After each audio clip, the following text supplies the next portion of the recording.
Welcome to Lessons in Leadership. Steve Adubato with my colleague Mary Gamba, our co-anchor. Mary, let's kick off the program with our friend and colleague from Valley Bank, Kevin Chittenden, who is Executive Vice President and President of Consumer Banking at the Valley Bank. Good to see you, Kevin.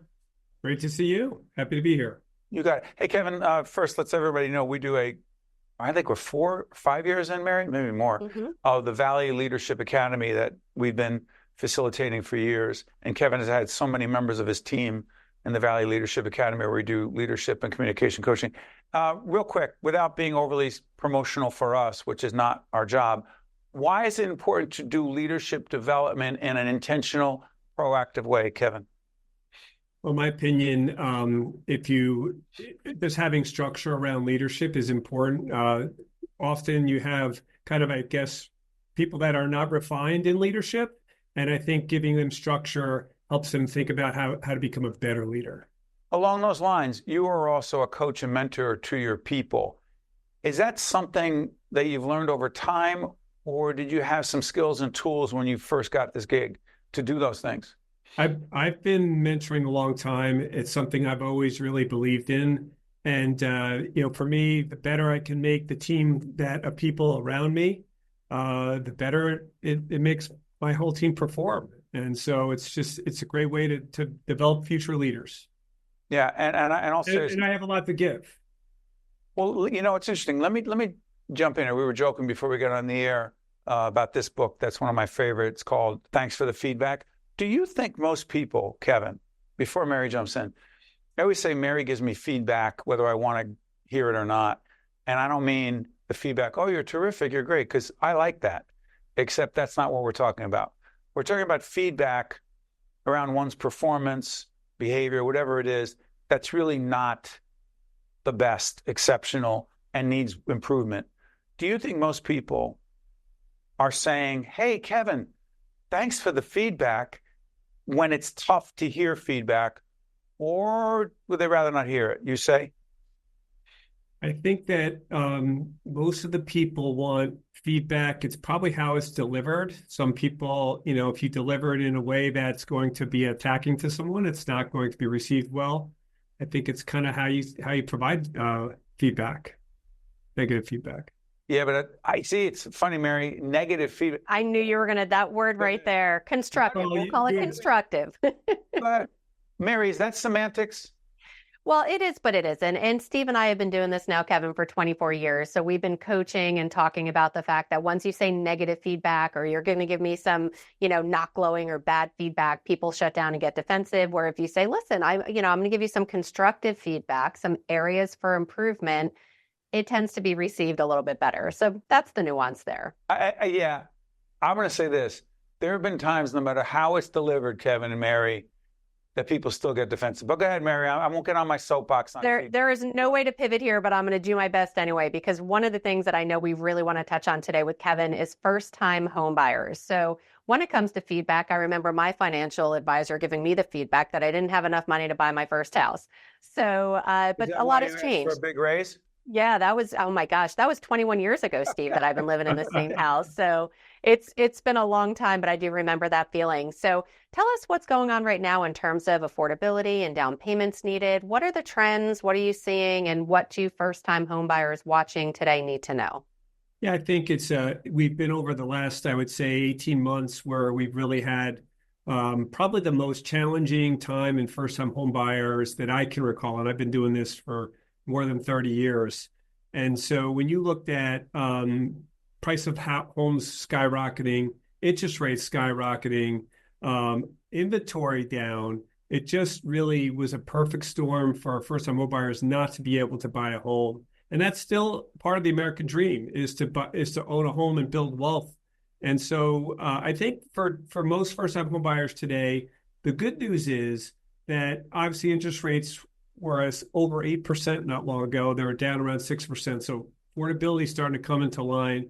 Houses coming on the market, more inventory for homes, which is great. We need some more in that lower end first-time home buyer range. But there's a lot more mortgage options for people today. And I think that that's really important for first-time home buyers.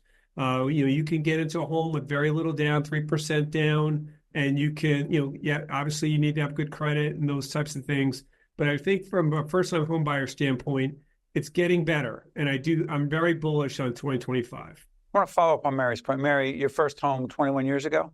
Yes. Can you believe it? Well, it was supposed to be my first home, and here we are still here today because we love it so much. It's small. We outgrew it, but now the kids are out of the house, and now we fit in it again. So it works. Well, along those lines, let me disclose that Valley has our mortgage to our home. But one of the things that strikes me is this. Fair to say, Kevin, that you have a sales force working and reporting to you? Absolutely. I want you to finish this sentence.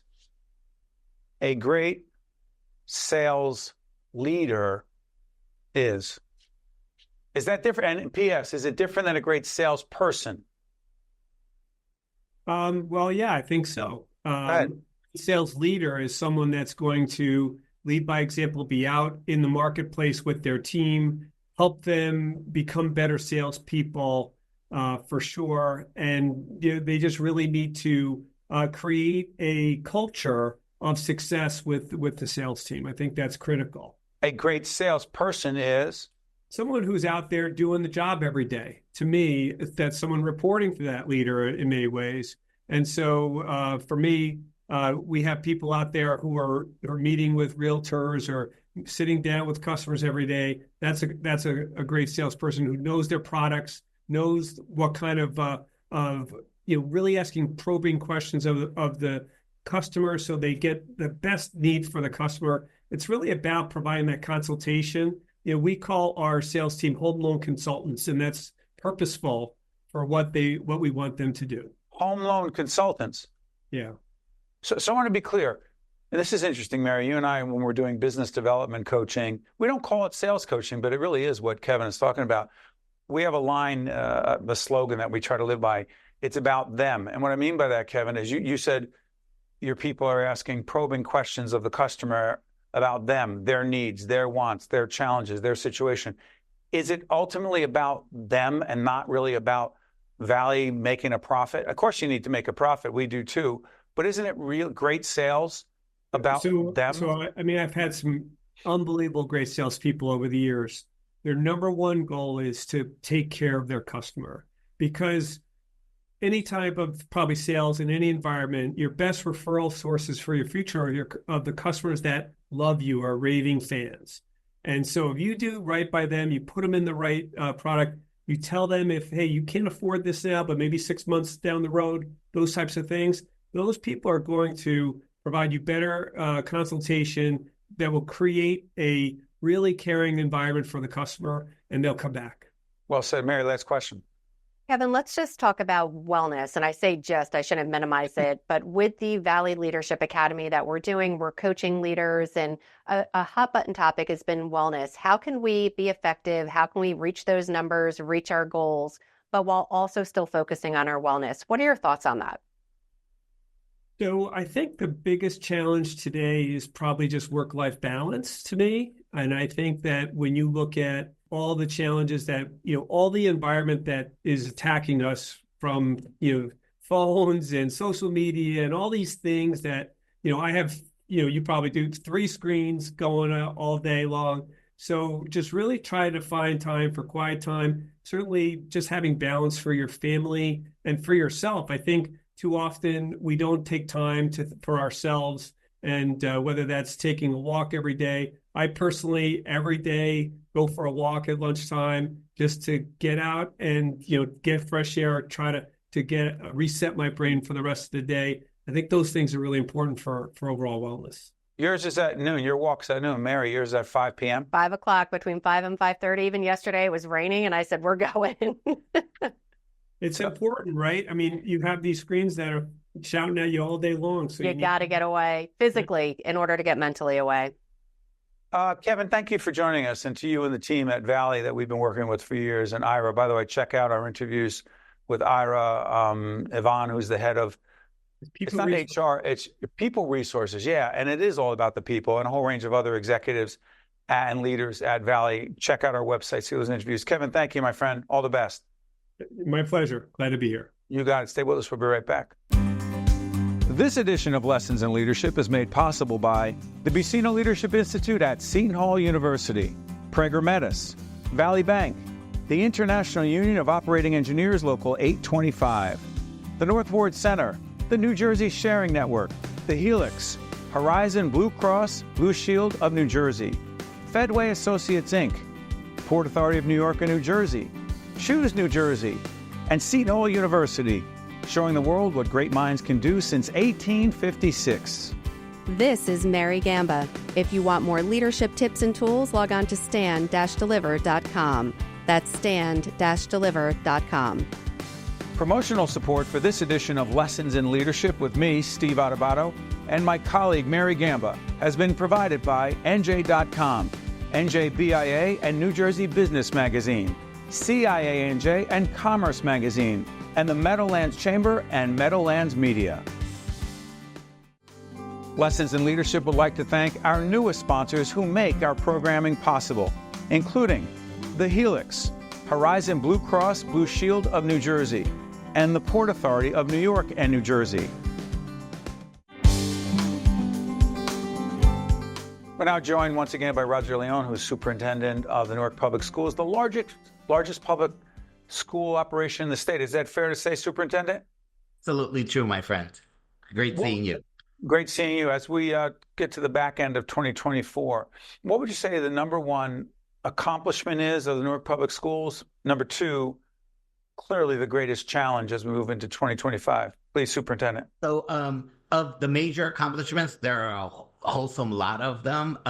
We're in the start of the fifth year of our strategic plan. So we have evolved an entire new redesign of our entire school system, creating a new ecosystem starting as early as a baby being in a mommy's womb, through mentorship at the collegiate level. The students that graduated from the class of 2024 earned $169 million in college scholarships. The class of 2023, actually 48.9% of those students who graduated now 2 years ago successfully completed their first year of college. So from the trajectory of where they're going, we clearly have a plan set. And then obviously the work ahead with regards to our strategy in increasing enrollment, which has exceeded even our wildest expectations of getting the little ones into schools. That's kind of the great work that is before us. In terms of the challenges,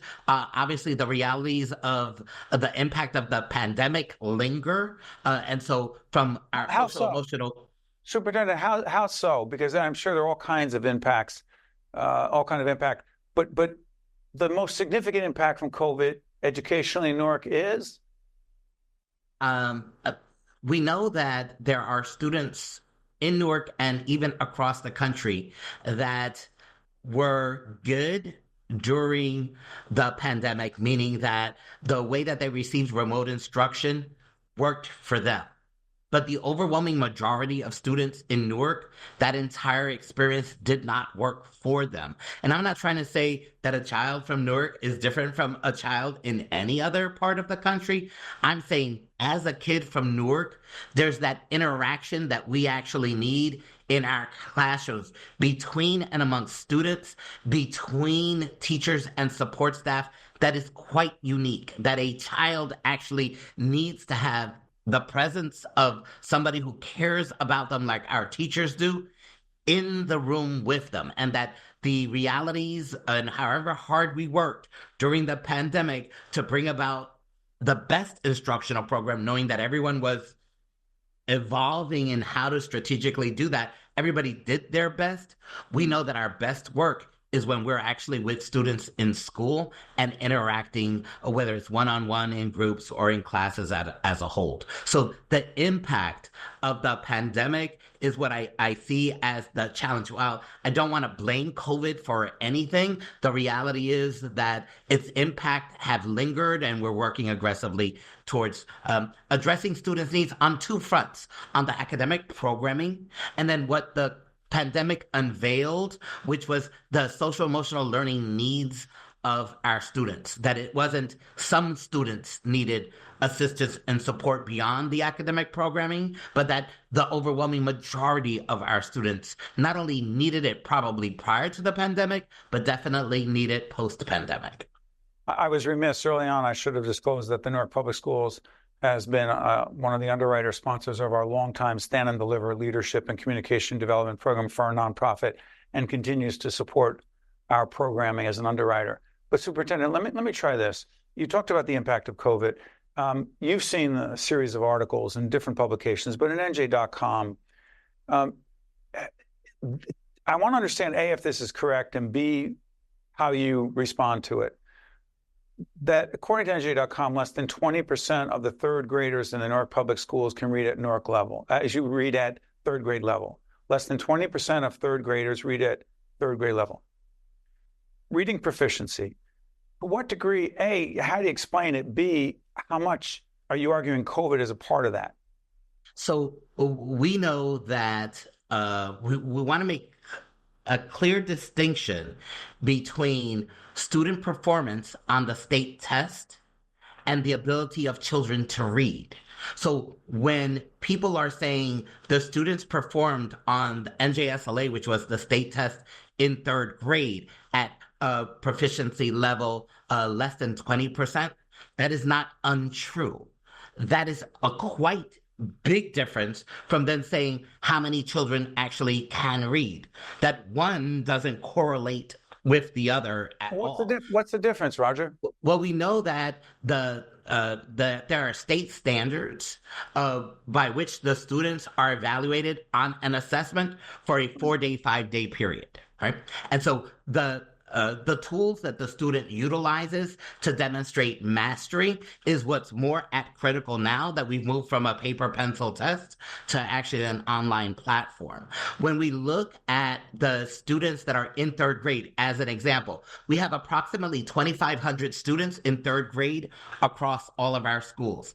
The actual subset of the students that are having difficulty reading and comprehending is well below 300 students. How do we determine that? Through a number of multiple different other indicators that allow us to know what are actually the students' actual reading capacity. I'm not suggesting that the state test isn't a valid assessment of student proficiency. I'm saying that there's a big leap to say a kid can't read because they didn't do well on that test. One and the other are not the same.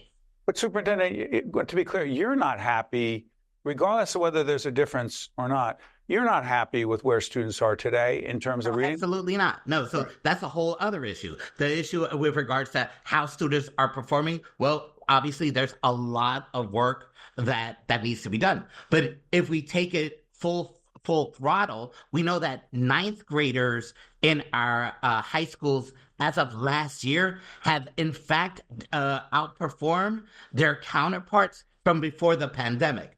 So over the last 3.5 years, the students who have been in our schools and in fact took the ninth grade test actually surpassed what students were doing before the pandemic. So as it relates to correlation, in English language arts, the students actually performed better than in mathematics. And in mathematics, we're still about 1.4 percentage points of what they were scoring before the pandemic.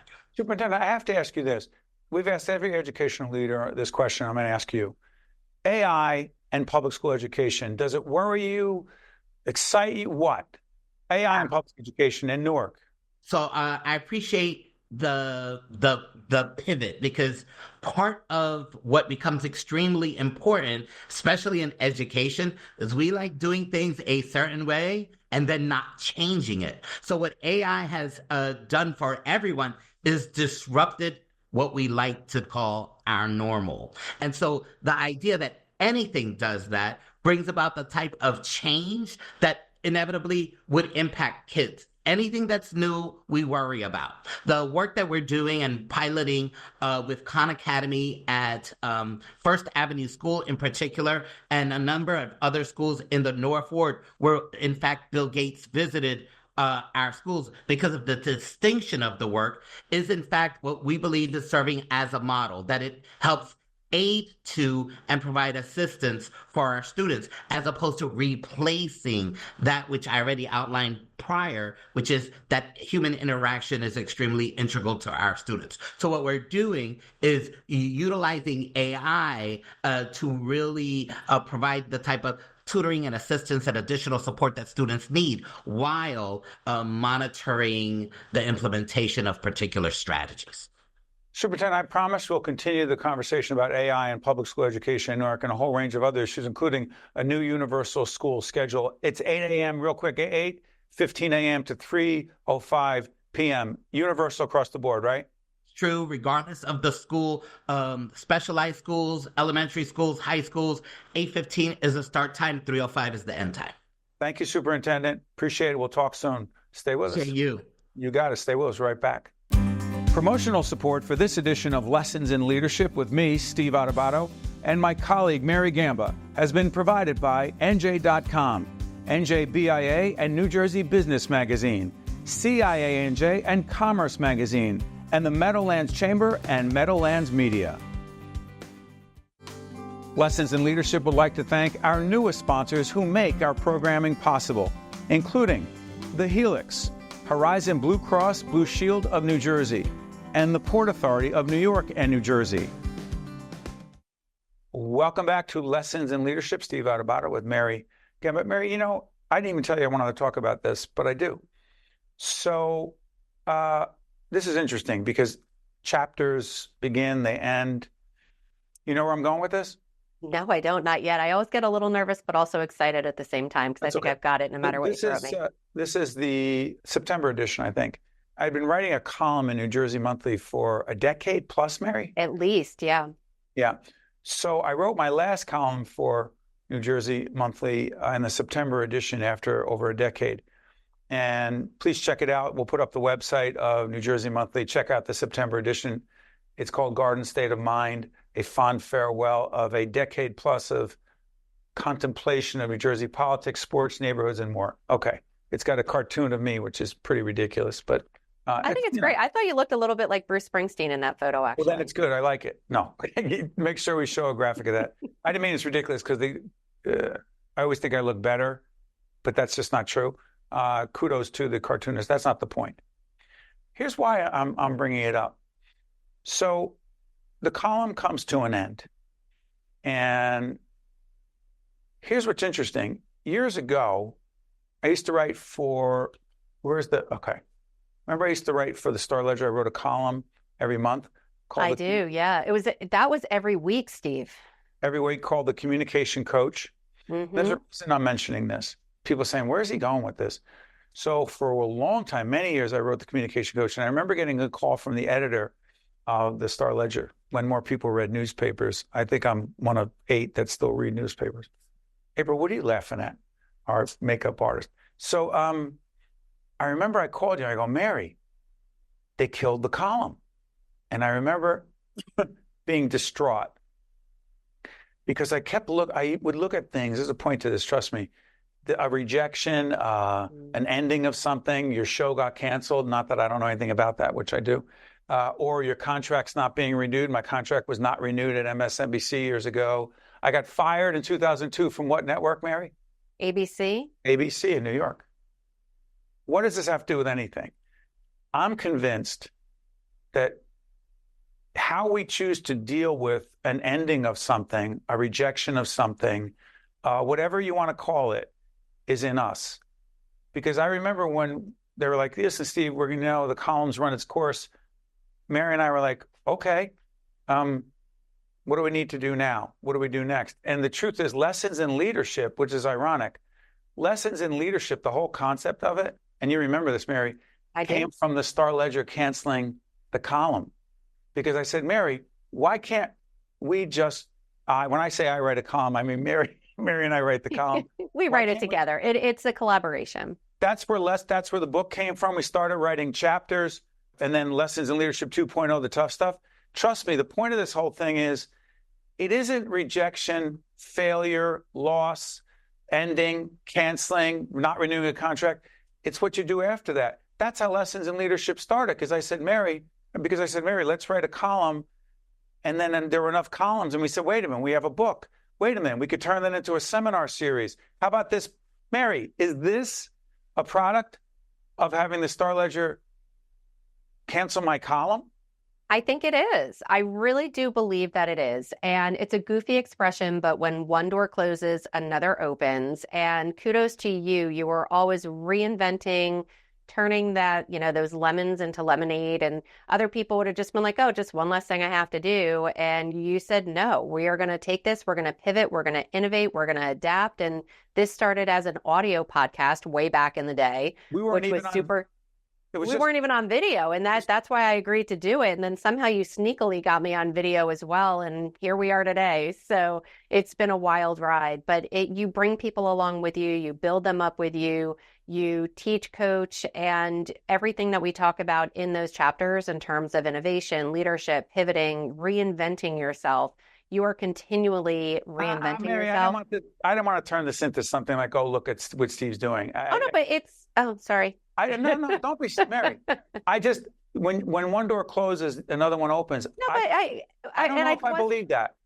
It doesn't automatically open. When one door closes, you need to go and find that other door to open. So that's where I was going with that. There are many times in life, whether you're trying out, and we all go by our own experience, whether it was my son's trying out for a part in a play or a musical, or my other son Will trying out for a sports team and not getting on the team that he wanted, or going to get a job and not getting the job that you wanted. All of those opportunities take you to where you are in that moment. And I know it sounds goofy again, but you don't know why sometimes things happen. Everything happens for a reason. And sometimes you just need to look to find out what that reason is, what are the signs and the messages and the lessons that you could take away. Mary, you nailed it. And someone might say, what does it have to do with leadership? And my response is everything. Because if I go all the way back in the day, and I've written about it, I think, in the original Lessons in Leadership, because we were talking about resilience and grit and blah, blah, blah, blah, blah. Back in the day, before I even knew you were a very young child, a teenager. I'm elected to the legislature at 25, the state legislature, youngest legislator. 2 years later, I'm the youngest legislator to lose his seat in the legislature. I'm crying like a baby, thinking, oh my God, this is terrible. Look what happened to me. And there were mentors, and I wrote about it in my book, a couple of mentors in my life who were older and more mature and said, stop being a baby. What's next? I go, no, it happened. It's terrible. They go, no, what's next? How can you use the skills of raising money, which I had to do in the campaign, organizing a team, being able to communicate in public and turn it into something else? I go, what? I'm too busy grieving and crying like a baby, which actually isn't a strategy, is it, Mary? That is not a strategy, no. And you could have that moment. Put on what? Put on your what? What? Oh, I missed that. I missed the prompt. Big boy pants? Yeah. Tell everybody what that means. What? Tell everybody what that means. Put on your Well, you need to grow up. But one thing that I do want to say, though, is that you need to grieve, and that's okay. Grieve first. Let yourself go through that, because if not, you're going to leave some wounds that aren't going to heal. But then quickly pivot, adapt. Give yourself 24 hours to have your own little pity party. But then after that, pick yourself up, wipe the dirt off, and get back on that horse. That's it. So 24. So in business or life, other than personal stuff in our lives, which is very different, loss of a family member, we're not going there. But when it comes to work, business, this stuff, Mary says, the Mary Gamba rule, 24 hours of grieving and crying, a pity party, and then what's next? Pivot, adapt, and be intentional. Elvin says goodbye, and when he says, our director says we got to say goodbye, as we do. I'm off my soapbox, and best to the folks at New Jersey Monthly. It's been a great ride. Lessons in Leadership. See you next time. This edition of Lessons in Leadership is made possible by the Buccino Leadership Institute at Seton Hall University, Prager Metis, Valley Bank, the International Union of Operating Engineers Local 825, the North Ward Center, the New Jersey Sharing Network, the Helix, Horizon Blue Cross Blue Shield of New Jersey, Fedway Associates Inc., Port Authority of New York and New Jersey, Choose New Jersey, and Seton Hall University, showing the world what great minds can do since 1856. This is Mary Gamba. If you want more leadership tips and tools, log on to stand-deliver.com. Promotional support for this edition of Lessons in Leadership with me, Steve Adubato, and my colleague Mary Gamba has been provided by NJ.com, NJBIA and New Jersey Business Magazine, CIANJ and Commerce Magazine, and the Meadowlands Chamber and Meadowlands Media.